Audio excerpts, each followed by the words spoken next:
Until I learned this single lesson, I struggled with not having the balls to trust my gut or do the right thing even when it was scary or uncomfortable. And I see a lot of people who fall into this trap, holding them back from their true potential for the rest of their lives. And before I share what's holding a lot of people back or why people are afraid, let me share you a story of mine. So at the beginning of this year, I went to Florida so I could hang out with a couple of my friends and escape the winter months. So I get on my first flight and I get seated in an aisle seat. I pull out one of my books, I start reading, and before I knew it, a couple of hours have already passed. And the plane is a couple minutes from landing. But I noticed something. The lady that was sitting in the aisle seat across from me was kind of just nodding her head back and forth. I didn't really think much of it, and then a couple minutes later we finally touched down. And the lady is still nodding her head back and forth. And then she did something very unexpected. She starts leaning out of the side of her seat and then ends up falling on the airplane floor. And then I noticed she was completely fainted. And I was just sitting there in my seat,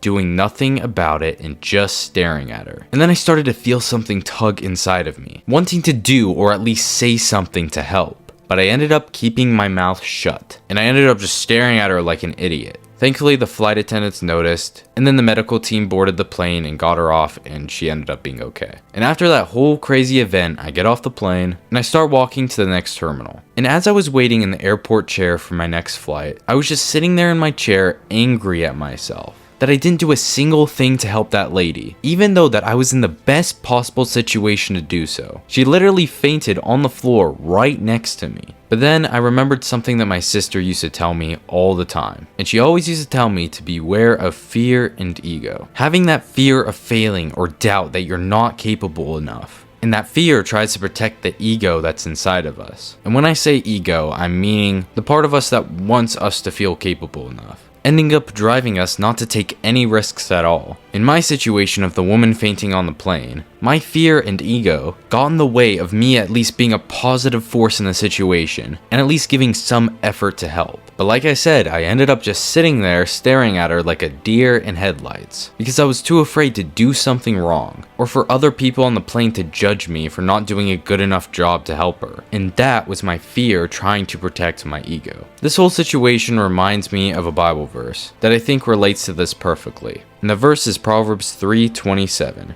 and it says, "Do not withhold good from people when it is in your power to act." Me doing nothing on that plane, withholding that good from this lady when I was in the best situation to help, made me as average as 99% of the other passengers on that plane who didn't get out of their seats to do the right thing and help.